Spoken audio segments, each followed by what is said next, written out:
6월 13일 금요일입니다. 오늘 시편 73편의 나머지 부분을 묵상하며 우리 하나님 앞에 기도하며 나아가기를 원하는데요. 자, 기도함으로 매일 예배 시작할까요? 나를 사랑하시는 하나님, 나의 아버지가 되어주신 하나님, 오늘도 변함없이 내게 하루라고 하는 시간을 복으로 허락해 주시고 그 하루를 살아갈 때 하나님이 원하시는 모습으로 살아갈 마음을 허락해 주시니 감사합니다.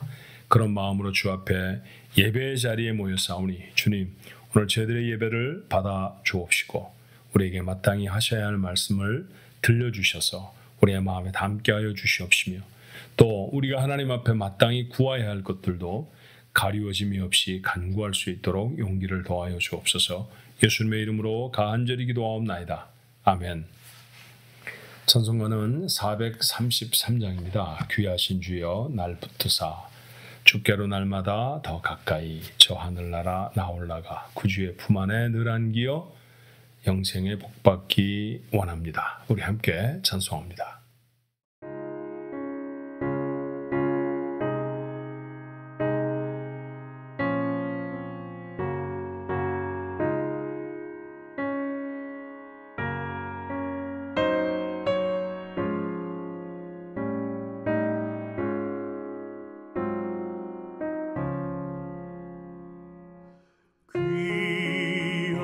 귀하신 주여 날 붙드사 주께로 날마다 더 가까이 저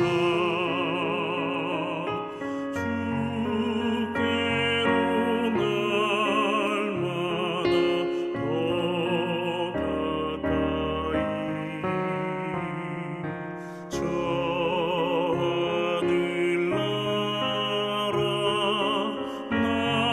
나 올라가 구주의 품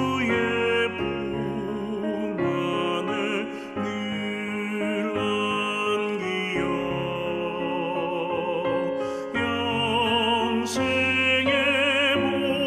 복 받기 원합니다.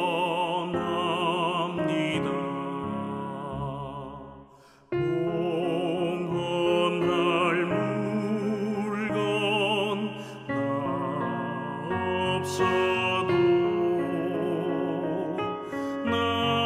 날마다 주께로 더 가까이 내 죄를 주께 각오하니 주님의 보혈로 날 씻으사 눈보다 더 희게 하옵소서.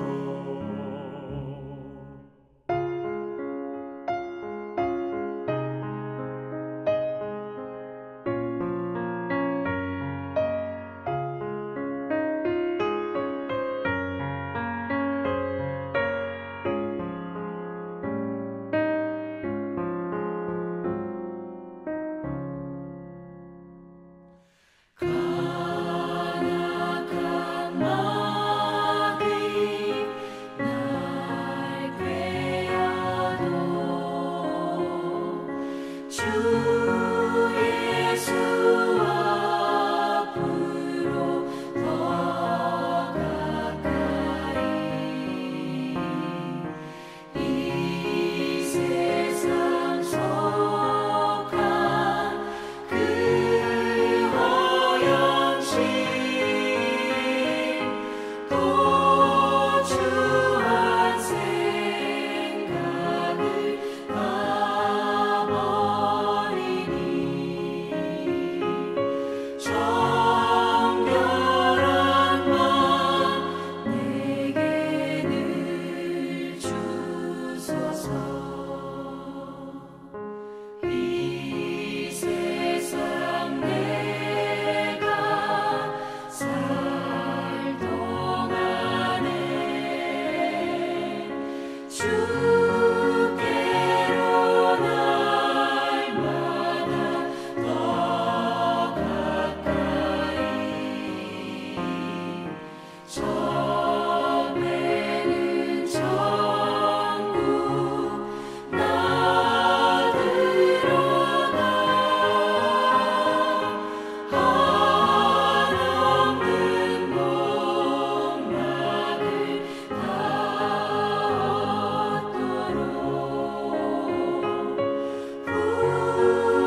주신 말씀드렸던 것처럼 시편 73편의 뒷부분입니다. 15절부터 28절까지의 말씀, 시편 73편 15절로 28절의 말씀입니다. 함께 읽을까요? 내가 만일 스스로 이르기를 내가 그들처럼 말하리라 하였더라면 나는 주의 아들들의 세대에 대하여 악행을 행하였으리이다. 내가 어쩌면 이를 알까 하여 생각한즉 그것이 내게 심한 고통이 되었더니 하나님의 성소에 들어갈 때에야 그들의 종말을 내가 깨달았나이다. 주께서 참으로 그들을 미끄러운 곳에 두시며 파멸에 던지시니 그들이 어찌하여 그리 갑자기 황폐되었는가. 놀랄 정도로 그들은 전멸하였나이다. 주여, 사람이 깬 후에는 꿈을 무시함같이 주께서 깨신 후에는 그들의 형상을 멸시하시리이다. 내 마음이 산란하며 내 양심이 찔렸나이다. 내가 이같이 우매 무지함으로 주 앞에 짐승이오나 내가 항상 주와 함께하니 주께서 내 오른손을 붙드셨나이다. 주의 교훈으로 나를 인도하시고 후에는 영광으로 나를 영접하시리니 하늘에서는 주 외에 누가 내게 있으리요 땅에서는 주밖에 내가 사모할 이 없나이다. 내 육체와 마음은 쇠약하나 하나님은 내 마음의 반석이시요 영원한 분깃이시라. 무릇 주를 멀리하는 자는 망하리니 음녀같이 주를 떠난 자를 주께서 다 멸하셨나이다. 하나님께 가까이함이 내게 복이라. 내가 주 여호와를 나의 피난처로 삼아 주의 모든 행적을 전파하리이다. 아멘. 시편 73편은 아삽의 불만이 가득한 기도로 시작을 하고 있습니다. 왜 아삽은 불만이 가득했을까요? 악인의 형통함 때문입니다. 악한 일을 행하면 하나님이 벌 주셔서 저들이 잘 되지 못하여야 할 터인데 잘 먹고 잘 살고 행복한 것처럼 보입니다. 그래서 마음에 시기심이 나기도 하고 하나님은 도대체 아시는 거야? 라고 하는 의심도 들었고 경건하게 살아왔던 자신의 삶을 후회하게도 되었다는 것이죠. 그리고 오늘 본문의 15절에 있는 말씀처럼 자칫 악을 행하며 살까 하는 마음이 들기도 했습니다. 자, 이 문제를 들고 오늘 시편 기자는 하나님 앞에 서지요. 17절의 말씀에 하나님 앞에 섰더니 이런 놀라운 일이 생겼습니다. 하나님의 성소에 들어갈 때에야 그들의 종말을 내가 깨달았나이다. 하나님 앞에 서니까 깨달아지는 것이 있었어요. 두 가지가 확실하게 깨달아졌습니다. 그 첫 번째는 뭘까요? 악인은 반드시 하나님이 벌하신다라는 것이요. 17절에 말씀하는 것처럼 그들의 종말을 내가 깨달았나이다. 그들의 마지막을 결국은 알게 되었다. 그런 얘기입니다. 그리고 그 멸망은 얼마나 갑작스럽게 그들에게 임하는지요. 저들이 정말 잘 되는구나. 저들 저렇게 살아도 괜찮을까라고 생각한 게 엊그제 같은데 그냥 그 자리에서 미끄러져 내려오는 것을 보게 되어졌다는 것입니다. 또 한 가지 확실하게 깨달았던 것이 있었어요. 악인이 멸망한다라고 하는 사실을 깨달은 것보다 더 큰 깨달음이었습니다. 그게 무엇이었을까요? 인생의 복은 어떤 사람이 복받은 사람이다, 저 사람은 복이 없는 사람이다 라고 판단할 때 그 기준은 그의 누리고 사는 환경이나 소유에 있지 않다는 것이죠. 하나님의 유무에 있었습니다. 하나님을 가지고 있는 자, 하나님과 함께하는 자, 그는 복이 되는 것이고 하나님과 함께하지 아니하는 자는 결국은 멸망할 것이기 때문에 파멸할 것이기 때문에 그는 결코 복될 수가 없다는 거예요. 오늘 본문의 말씀에 보니 반복해 시편 기자는 표현합니다. 23절의 말씀에 내가 항상 주와 함께한다 라고 그랬죠. 그리고 25절의 말씀에도 하늘에서는 주 외에 누가 내게 있으리요 땅에서는 주밖에 내가 사모하리가 없나이다. 전에는 많이 가지고 있는 사람들의 가지고 있는 것이 부러웠습니다. 큰 집이 있구나. 그 넓은 논이 있구나. 그 논밭을 가지고 있구나. 뭐 이런 생각을 눈에 보이는 것들이 그렇게 보여졌다는 것이죠. 그런데 이제는 시편 기자의 눈에 그런 것들이 보이지 않습니다. 지금 보이는 건 뭘까요? 하나님이셨습니다. 주님이셨습니다. 26절에 다시 말해요. 내 육체와 마음은 쇠약하나 하나님은 내 마음의 반석이시요 영원한 분깃이라. 하나님과 관련해서 표현되어지는 시간의 그 단어들은 영원함이라는 것이죠. 영원한 분깃이라고 말합니다. 28절에도 말하기를 하나님께 가까이함이 내게 복이라. 내가 주 여호와를 나의 피난처로 삼아 주의 모든 행적을 전파하리이다. 하나님과 함께하는 것, 하나님에게 가까이 가는 것, 그것이 복이라는 사실을 오늘 시편 기자는 마침내 하나님 앞에서 깨닫게 되어졌다라는 거예요. 구원을 받고도 여전히 고통스러운 상황 속에 있을 수 있습니다. 여전히 문제가 있고요. 여전히 병이 낫질 않을 수도 있고 여전히 가난할 수도 있습니다. 그런데 달라진 게 있지 않나요? 무엇이 달라졌습니까? 예수를 믿기 전의 고난과 예수를 믿고 난 다음의 고난 속에 중요하게 달라진 게 하나 있지 않나요? 그것은 바로 하나님의 유무입니다. 하나님이 계시는가, 하나님이 계시지 않는가 하는 것이죠. 저는 종종 풍랑이는 바다를 건너왔던 제자들의 배를 상상해 보곤 합니다. 갈릴리 바다는 굉장히 풍랑이 많이 일어나는 곳이었고요. 그래서 배가 깨지고 침몰을 하고 심지어 생명을 잃는 사람들의 경우가 많이 생겼다고 그래요. 그날도 예수님을 태우고 그리고 그 배가 지나가고 있습니다. 그런데 그 배에 풍랑이 일죠. 하나님을 아는 사람들이었고요. 더군다나도 뱃사람들이라 바람이 불거나 풍랑이 치면 어떻게 배를 움직이고 어떻게 배를 간수해야 할지 모르지 않는 사람들이었어요. 그런데도 그들은 그 풍랑을 이겨낼 수가 없었습니다. 그때 그들은 예수님을 깨웁니다. 자, 깨어나신 예수님이 풍랑과 바다를 보고 꾸짖으셨고요. 잠잠케 하셨습니다. 그리고 그 바다를 건너가게 하십니다. 도대체 뭐가 달라진 것일까요? 그 전에는 하나님을 의지하지 않았습니다. 주님이 계셨지만 계시지 않는 것처럼 보였던 상황이었다고 하면 깨어나신 예수님, 그 제자들이 예수님을 깨워서 그 모든 상황과 어려움들을 예수님께 부탁하고 맡겼던 때의 모습은 그 예수님에게 그 문제를 다 의탁하는 그런 달라짐이 그들에게 있었던 것이죠. 결국 그들이 자신의 문제와 어려움들을 하나님 앞에 맡겼을 때 그들은 그 어려움을 극복하고 건너갈 수 있었어요. 구원받기 전이나 구원받은 후나 달라진 게 아무것도 없다, 그렇게 말씀하실 수 있고요. 어쩌면 내가 예수를 믿고 난 다음에도 더 복잡하고 더 어려운 문제를 경험하고 있어라고 마음에 실망할 수도 있습니다. 근데 여러분, 그 가운데 놀라운 변화가 있잖아요. 놀라운 차이가 있지 않습니까? 그건 무엇입니까? 그건 나름이 아닌 하나님이십니다. 전에는 하나님이 안 계셨는데 지금은 하나님이 계시는 거죠. 전에는 하나님께 의지하지 않았는데 지금은 의지할 하나님이 계시다는 것이죠. 그게 달라졌습니다.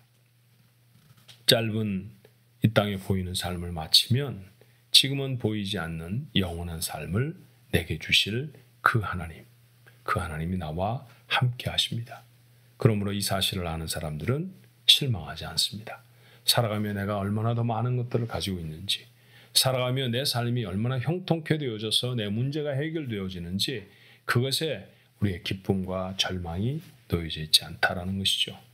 한 걸음 더 나아가 오늘 아삽이 고백한 것처럼 우리는 이렇게 살 바에는 그냥 죄나 지면 살 거 그랬어. 거짓말하면서 살 거 그랬어. 남을 아프게 하면서라도 내가 내 걸 더 챙길 걸 그랬어. 우리는 그런 생각을 가지고 살지 않습니다. 왜냐하면 우리는 이 땅에 한 번 살고 마는 것이 아니거든요. 영원한 삶을 하나님과 함께 살아가야 할 인생을 앞두고 있는 사람들입니다. 그 생애를 반드시 하나님은 내게 선물로 주실 줄로 믿습니다. 그 하나님이 내게 계십니다. 그러므로 우리는 우리의 삶의 자리를 죄에 내어주지 않는 사람이 되어져야 합니다. 그것이 바로 하나님을 소유한 복된 인생의 매일의 삶이 되어져야 하는 것이죠. 오늘 시편 기자가 고백한 마지막 말씀, 우리 마음에 담아볼까요? 하나님께 가까이함이 내게 복이라. 우리의 복은 하나님께 가까이하는 것입니다. 오늘도 그 복을 주신 하나님 앞에 감사와 영광을 돌립니다. 하루를 살아가며 내게 곁을 내어주신 하나님 때문에 기뻐하고 감사하며 그 하나님과 더불어 사는 것이 즐거움이 되는 우리 가족들 모두가 되어지시기를 주님의 이름으로 축원합니다. 기도하겠습니다. 눈물을 참을 수가 없는 고단하고 어려운 상황을 겪고 있는 우리 가족들이 있습니다. 병든 가족들을 치료하느라 애를 쓰고 기진하지만 저들이 쉬 낫지 않는 그런 모습을 보며 안타까워하는 사람도 있습니다. 변화되지 아니하는 사람들 때문에 가슴에 퍼는 멍이 든 사람들도 있고요. 해결되지 않을 것 같은 문제를 붙들고 씨름을 하는 사람들도 있습니다. 과연 우리는 복받은 사람일까요? 오늘 시편 기자는 말합니다. 당연하죠. 하나님이 계시니 그게 복이 아닙니까? 그렇습니다. 여전히 모압 광야에 서 있고 여전히 그들은 해가 내리쬐는 그런 거리를 거의 맨발이다시피 한 걸음으로 마지막 광야의 여정을 옮겨야 되는 이스라엘 백성입니다. 40년을 그렇게 걸어왔습니다. 여전히 그들에겐 집이 없고요. 여전히 그들의 소유는 아직도 불확실합니다. 그런데 모세가 말하지요. 우리는 행복자이로다. 우리같이 여호와의 구원을 얻은 자가 도대체 누구냐? 그렇습니다. 때때로 고난이 닥치고 어려움이 우리의 삶에 있어도 여전히 하나님이 나와 함께 하심으로 이 세상에서의 유한한 삶에 목숨을 걸고 살아가는 사람이 아니라 다시 오실 우리에게 다시 허락되어질 그 귀한 이 천국을 허락하실 그 하나님을 믿고 의지하는 마음으로 그 천국을 소망하는 마음으로 매일매일을 힘있게 살아갈 수 있는 저희들 되게 하시고 오늘 아삽이 고백한 것과 같이 여호와께 가까이 하는 것이 내게 복이라 이 말씀이 오늘 하루 종일 우리의 마음에 우리가 이 땅에 살아가는 동안 우리가 잊지 아니하는 하나님의 진리의 말씀이 되어지도록 도와주시옵소서. 고백합니다. 우리는 복받은 사람입니다. 가진 것이 많아서 문제가 해결되어져서 건강해서가 아니라 하나님이 나와 함께 하시기 때문입니다. 이 믿음으로 살아가는 우리 가족들 되게 하옵소서. 예수님의 이름으로 간절히 기도하옵나이다. 아멘.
주옵소서.